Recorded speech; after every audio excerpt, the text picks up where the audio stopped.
Let me show you how to make cheese pizza with just cheese and pepperoni and sauce. First, you put a handful of cheese in a pan.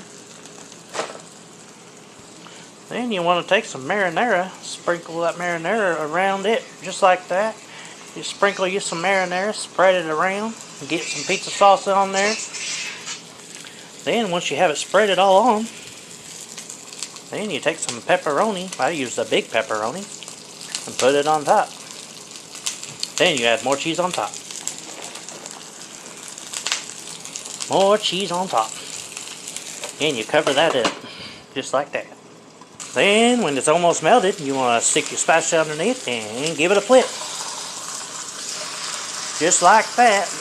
Kind of hard to do it with one hand, but anyways, there you have it, pepperoni pizza. There it is, crustless, cheesy pepperoni pizza.